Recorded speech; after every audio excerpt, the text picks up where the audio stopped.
the rail sits right on here. And this spike is driven down through the tie, you know, on both sides of that rail to hold the rail in. And every tie will have one of these plates and have at least 2 or 3 of these spikes. And the reason what these spikes are usually driven in with a hammer like this. And if you're really good at it, they say you can do it in 3 shots. But I haven't seen anybody can do it. This joint that Ray showed you, it's only when 2 rails come together. The hammer is in the... It's kind of a mole, I would say. Would you say it was in the mole family? Yeah. I want you to feel this one. You know what this is for?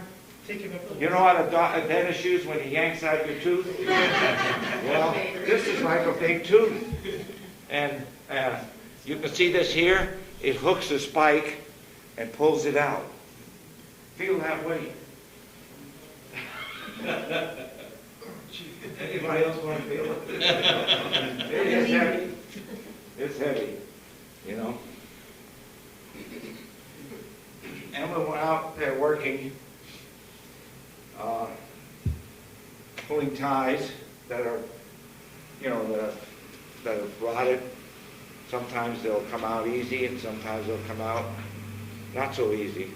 So I've replaced ties and taken them out, and at 87 I shouldn't be doing it, but I'm one of the lucky guys that still can do things at 87.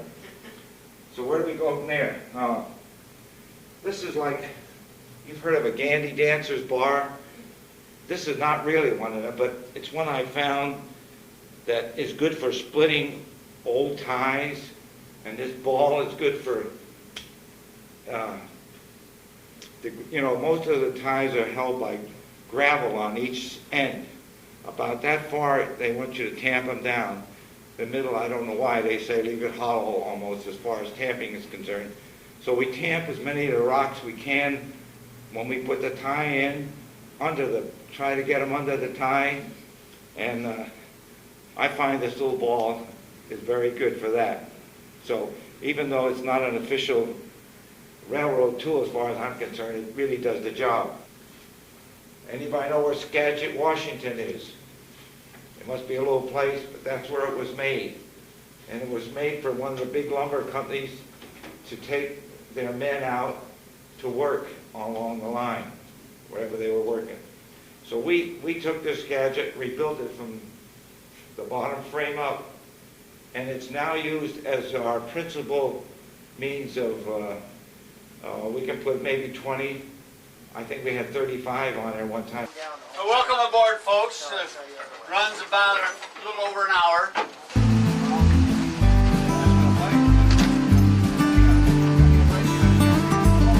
Ready to go. What do we say before the train goes? All aboard, huh? 1, 2, 3.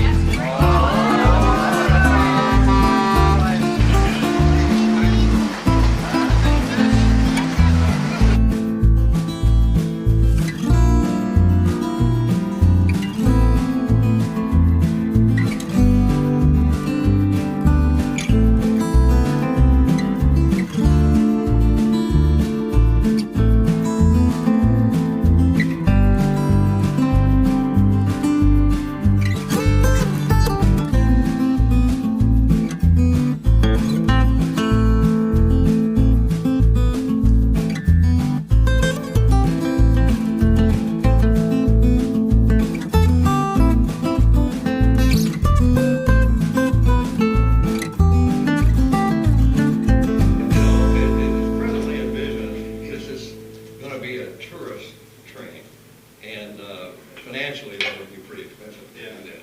If they would ever use it again as a track, Southern Pacific, like Ray said, has always, they can always come back in and use the rails. Yeah. If they decide that it's economically feasible to run a train, they would probably then do that. But we just replace ties, and we don't replace all the ties that are run. Just periodically you have to have, what is it, every fifth tire. Every fifth tie has to be serviceable. Has to be good. That'll hold the rails from spreading Yeah. apart. Which brings, when you asked that, it brought me to light we get our ties from Amtrak when they take ties up that they don't use, and then we usually put a pin like this in, and it breaks off at these points, and that will enable us to have traction with our bikes, you know. When we can ever afford new ones, I don't know, but this is doing the job, and for the purpose that we have, we're not carrying heavy loads like Freight cars, right? yeah. Now Amtrak is using Southern Pacific. Southern Pacific Rail Line, and those lines are really well done. If you look at their ties, they do a good job. I mean, they're really good. But you know, one of the things I think you might want to do is take the trip from Sacramento or from Roseville, Roseville's easier, and either go to Truckee or all the way to Reno, and it's best to go in the winter season. And along the trip, they'll narrate a little bit about, it's great that they do that, but it's kind of almost an adventure if you're doing it and you want to make it that way. In fact, when we got to Blue Canyon, Eleanor says to me, it's my wife over there, she says, "A train coming another direction." I said, "No, Ellie, he's ahead of us and he's coming around Blue Canyon, and we're going to be there in a little while, and then he's going to go around the other end." And that's how this railroad got to Truckee. It had to do things that we don't believe, but that's the way they had to do it. Anyway, is there anything else before I do? I'm mostly going to be reading. I hate to apologize for that, but as we are excited to be here this morning to talk about the railroad, and that Dick and I have been volunteers with for a couple of years now. We've been working hard to clear brush around the tracks, replacing ties that are worn, and also helping when we have the excursion runs from Folsom to Latrobe, or from Shingle Springs up to El Dorado and back. They use us for flagging. I showed you the flag, and we use one on each hand to stop the traffic when we go across the road. Incidentally, we're going to hope to have, by the end of the year, an automatic signal at White Rock Road. So that would be our first great addition. And then sometime in the future, hopefully, at Latrobe Road, which is kind of a hairy crossing there, you know, because the traffic comes pretty fast. So those are things that we hope to have.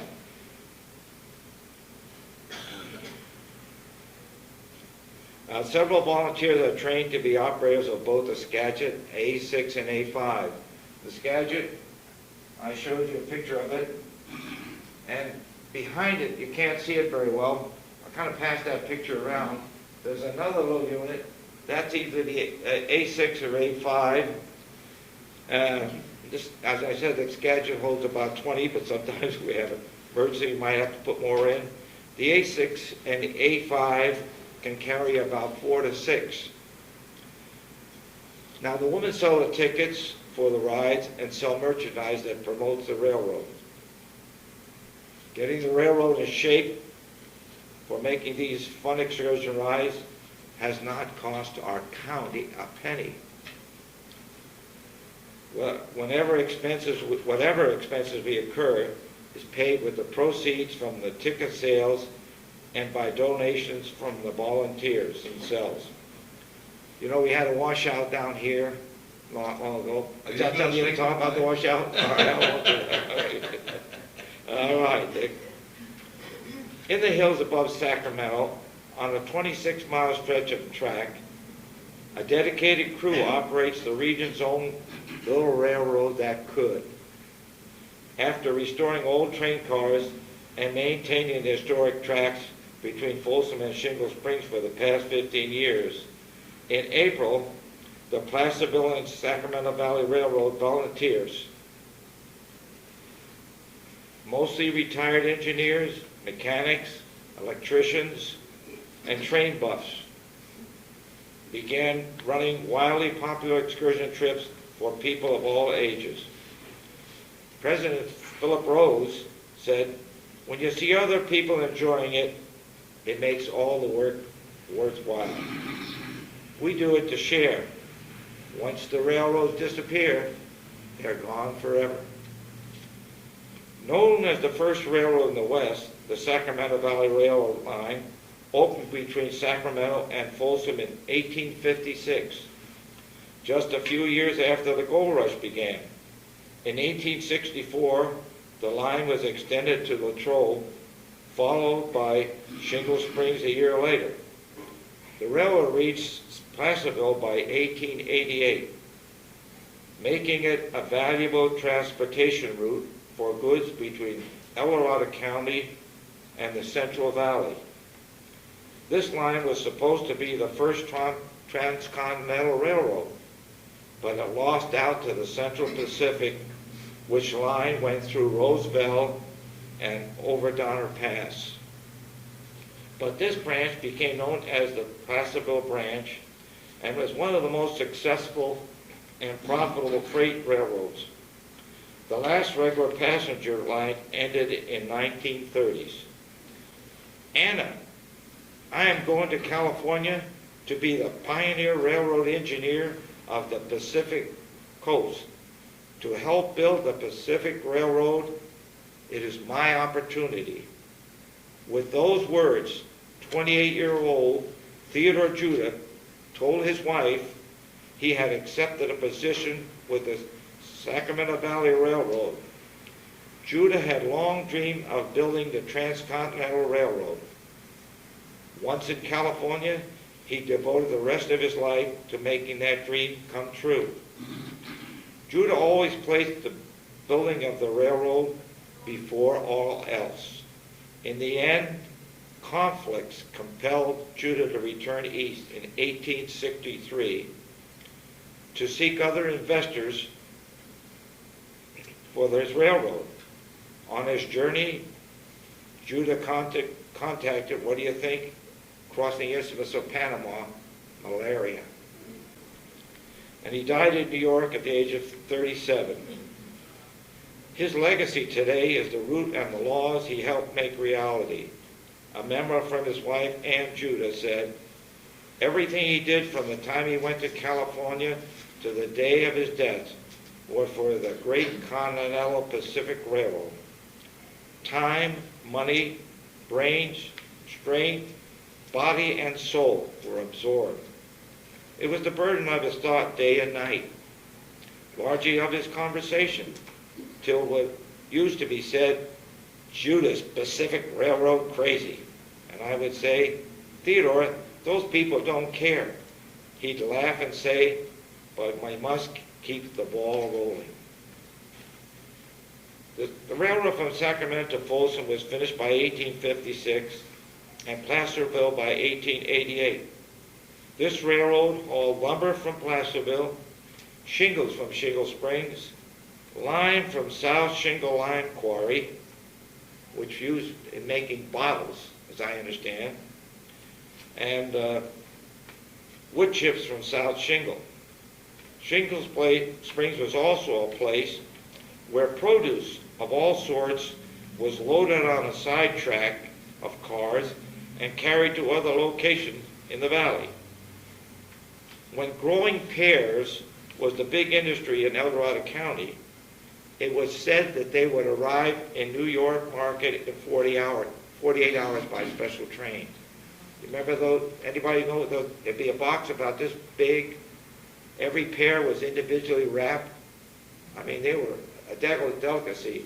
What happened out here was a blight came, and I don't know what year it was, but that was the end of the great pear industry for El Dorado County.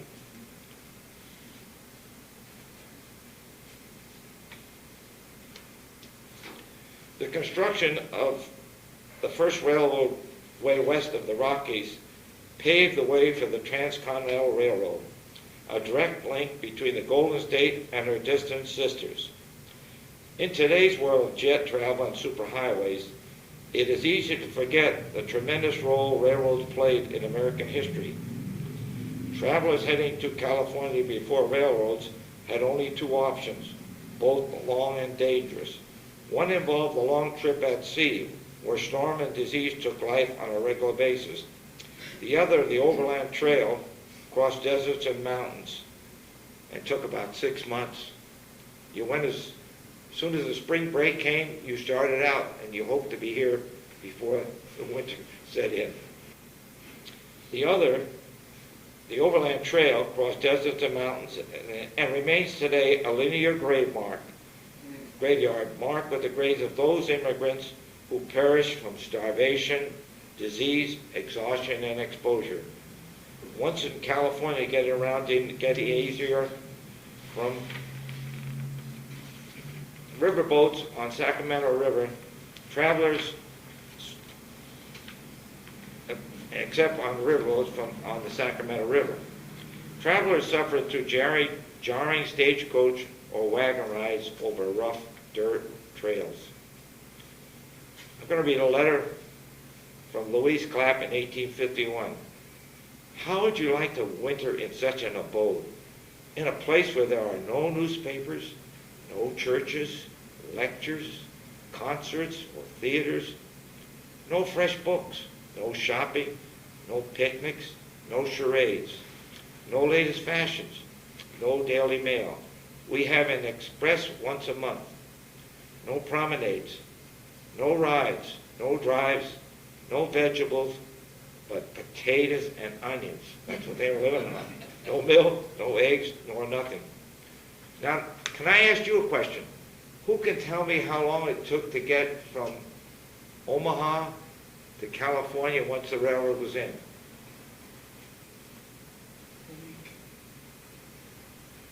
5 days. Anybody remember the day that railroad was completed? 1869. Right. May 10th. All right. So, you know, that really made a difference that we cannot comprehend what that difference made, you know. Californians wanted railroads. Hundreds of thousands of new arrivals attracted by the gold rush decided to make California their new home. They quickly built schools and churches and impressive stone buildings to replace the tent saloons and shacks of the gold rush camps. But what they wanted most was fast and reliable contact with the East. Letters from loved ones back took as long as 3 months to arrive. News from back in the States was history when it finally arrived in California. Businessmen saw money in the rails. Some knew there were fortunes to be made moving passengers and especially freight rolling in the West. The drive for financial gain provided the long-term backing needed to overcome seemingly insurmountable obstacles. Also, I'd like to mention at this point that the government, you know, in order to build a railroad, gave these railroad builders land, and also they gave them land on the side where cities would build and all, so they could sell the real estate. And they also paid them for building it. Every time they built a section of it, the government would inspect it, and they had someone who was authorized to pay them. Well, as Ray mentioned, the railroad was shut down in the mid-30s, sometime in the 30s. But long before that, the Placerville and Sacramento Valley Railroad became part of the Southern California railway system. And under the Southern, Southern California, Southern Pacific. And Southern Pacific actually ran the railroad during its very profitable years. But then what made it unprofitable all of a sudden? Well, as Ray mentioned, Apple Hill, we didn't have apples. They weren't famous for El Dorado County like they are now. It was pears. And like Ray mentioned, a blight came along and destroyed almost every pear tree in the county. And so the produce went down, and produce was going down. Also, the other forested counties started doing a lot more lumbering, logging, and setting up lumber mills. So that the lumber business was kind of slowing down also. The use of lime was going down. But mainly it's when they put the highways in, they got wider and better, and the trucks got faster and more reliable. And people didn't want to wait for a train anymore. You could jump in a car and go, you know. So the passenger business just was not making any money at all. And because the freight business also dried up, they shut it down. But they never abandoned it. You know, sometimes people, oh, it's an abandoned railway. They actually put some funds into it and did minimum maintenance in case they ever wanted to, you know, run a train on it again. So, but due to the cost of this maintenance and the fact that they had all this money tied up in assets, there was an act in 1996, it was called the Rail Banking Act. And they sold the rails, the right-of-way for the rails on it, to the Joint Powers Association, which we call the JPA. Excuse me. The JPA is made up of 4 identities. One is the city of Folsom. The other is the Sacramento RT District. The other is the county of El Dorado and the county of Sacramento.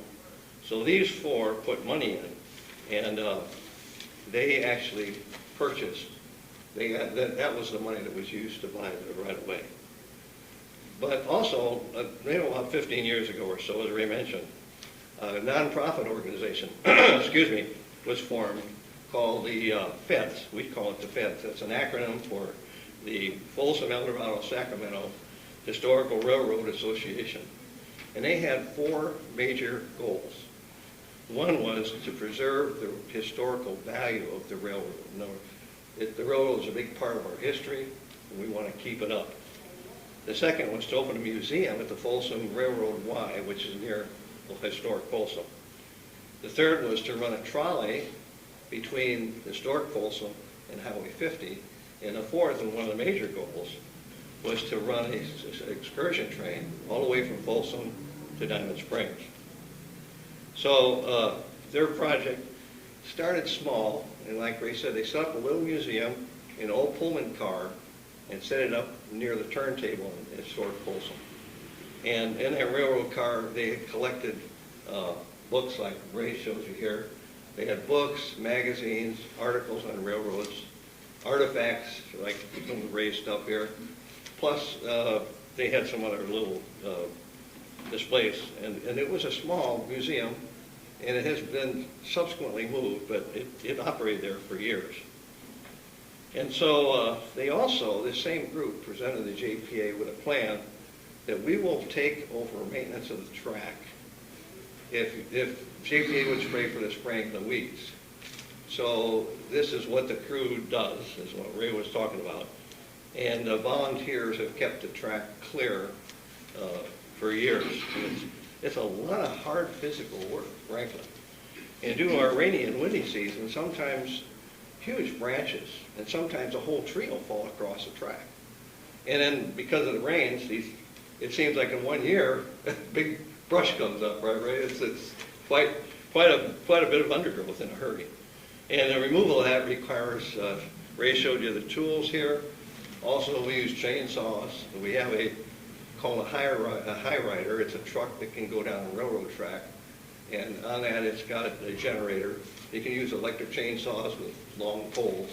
They get some of the higher stuff. And for years, this group has maintained the railhead all the way from the Folsom Y, which is downtown historic district, all the way through Folsom and all the way on up to Diamond Springs, where the rail stops. Now, as more or less a subsidiary to the Feds, the Sacramento Valley Railroad Association was formed. And that's kind of like almost a subsidiary of the Feds. It's really kind of all one, and yet the Railroad Association itself has the responsibility for actually running the trains. And the Feds, they more or less, they obtain equipment, they modify it, they restore it, and they actually own it. And so they also set up what we call the Y, which is where the old railroad track split down down near old Folsom, historic Folsom. And they have set up a shop there, both a maintenance shop and it's a storage yard. And that's where most of the modification of the new equipment or the rebuild equipment gets done. And in the last several years, there's been a much more activity on the railroad. At the beginning of April this year, we started making a lot of runs on a monthly basis, many times, multiple times a month. And there's two basic line runs. One, because there is a problem with the gap and whatnot. It starts at Shingle Springs, and it's, if you ever want to take a ride and you see it published, there's an old train station there, and it's on Motherlode, right after you cross Ponderosa and Shingle, South Shingle. And it starts there and goes all the way up to Diamond Springs. And then the other run starts at the Folsom, what we call the Hampton Inn station. And it starts at the Hampton Inn, basically behind it, and then runs up to various points. It can go either to White Rock Road, Carson Creek, or Latrobe Creek. And of course, there's going to be more excursion runs in November, December, and they have one in January scheduled. They've been really successful, and like Ray said, you know, sometimes people will come, and LA too, she's a ticket seller, there's more people there than they have seats for. It's really popular. And so we do have that. And doing all this activity, you think that this is going on. The feds have been restoring old railroad equipment, and they're very fruitful. They actually go out, I don't know how they find it, but they kind of survey what's available, and they get it for nothing. We got one of our switcher engines for some pizza to feed the guys in the diesel fuel. That's all it costs for a whole switcher engine. And so we have two switcher engines. They're diesel electric. One of them is really ready to roll. It needs another electric motor, but it's operable now. But they are, put another motor in. They also took an old flat car and took all the little ties, or the cross ties off. You might say they're big pieces of lumber. Took all that off and put a very thick concrete slab, you might say, on top of it. This makes it ride better and gives a really good flat surface. Plus our safety rails been added and a canopy put over the top. And they're looking for also for a caboose. Now, a caboose not only gives an ambient, it looks more like a train, a little ambience there, but the caboose could hold, you know, Cokes and water and candy and potato chips, all that kind of stuff, snack foods. Now, one of the barriers that we had in running very far from Folsom was what we call the washout. Now, the washout occurred when some tree limbs and branches and mud plugged the drain. Well, then the bank acted as a dam. So the water came up and spilled over the top. It eroded all the gravel, all the upper road bed, and just washed it downstream. And so the tracks are left hanging in the air, more or less. And they had been blocked up, but it was not safe to really cross. And so this was repaired because of, basically, it's a volunteer thing. We had an estimate, there were several estimates, the lowest of which was $80,000. And we have an opposition group say, oh, you never get that much money to do that. Well, actually, we have a contractor who's also a railroad buff.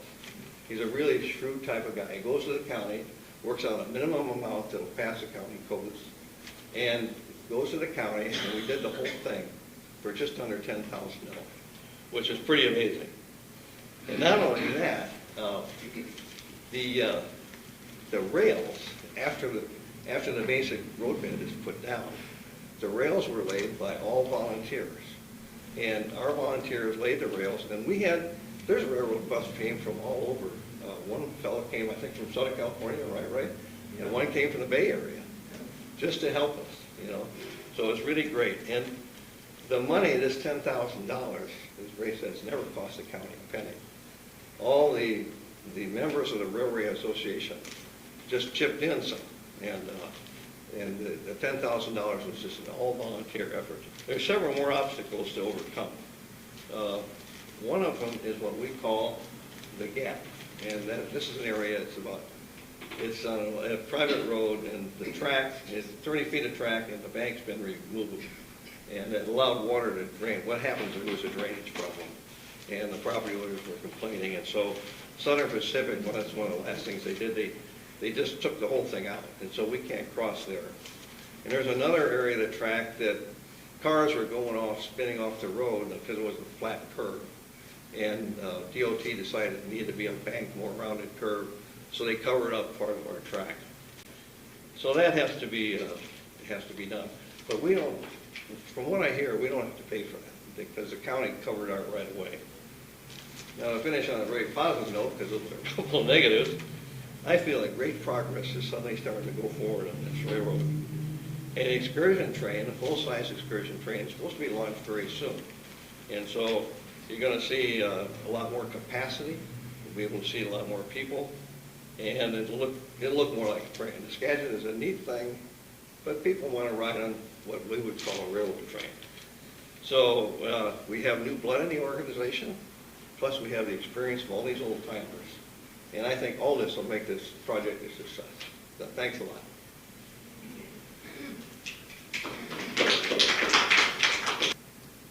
There are sad parts too, because today we are facing a real threat to our railroad. A group of bicyclists want to tear up the tracks and make a trail for the bikers. Now, you would wonder why they would want to do this to our historic railroad when there are plenty of places that they can use to make a trail. You know, as I said, the town road is an ideal bike trail road up to Bass Lake, and then Country Club Drive would be another road they could use. And if anybody knows, they could get to Duroc Road on a road that's already there. But you know, they want to try and do things their way. You know, it is because they expect the proceeds from the salvage of the rails would bring in enough cash to pay for making this trail. It's crazy. However, they do not own the tracks. It is owned by the Sacramento Placerville Joint Powers Authority and is maintained and operated by the Sacramento Valley Railroad Volunteers, a group that has 5 years license to run excursion trains and develop the railroad. The JPA and others have the say on whether the tracks can be removed. So far, the JPA has agreed that the tracks cannot be moved, but the Board of Supervisors in El Dorado County have voted 4-1 on the side of the trails people. Yeah. That's a Rails to Trails Act was put in passed, and that allowed the takeover of the rails in some areas. Now, some rails were just completely abandoned. There was no plans for use, and so they basically have this what they call the Iron Horse Company, and they will pull up the rails and the ties and just kind of run a bulldozer over and flatten it. But our particular, in the county, they want a Class 1 bike trail. Now, it has to be 6 foot wide. The top of the rail bed is 8 feet. Also, it has to be paved, asphalt. So that's a problem. You know, the American River Bike Trail, you know how far it goes back? Over 100 years. Yeah, it's old. Yeah, and they're still working sometimes. It wasn't long ago they were building bridges over there so they could go around that lake. What do you call that lake? In the Thomas. The Thomas Lake, yeah. And so, you know, Rome was not built in a day. And we want everything today and we want it now. Maybe that's our biggest problem. We're going to have to plan in this nation for so many things to be changed and to be done to make us prosper in many ways. I was a little boy and grew up, I wasn't born there, but I grew up a lot in the New York area, not too far from New York City, and rode the subways, and our Skagit rides just like the New York City subway. You know, you don't think you're on the New York City subway. It's a kidney buster. But I hope that won't take a lot of that fun out of the ride, because that's part of the fun. We don't lose all the fun. They try to slow it down. It doesn't run very fast. What did you say? It goes 15 to 20 at the most, I would say. I want to thank you all for coming now, and if there aren't any more questions, I'd like you to look at these pictures here, It shows you how we started from nowhere. I mean, the lines were abandoned for maybe about, I guess, what, 12 or so years before they started clearing the brush. And you can see here, it's like a jungle. Some of the places were like a jungle. You couldn't even see the tracks, you know. And after they cleared it, you know, it was no easy thing. We're close to hopefully getting there to where this will be something historical in our county. And I can't believe everybody doesn't believe that history is important. Very important. We don't want to let history get away.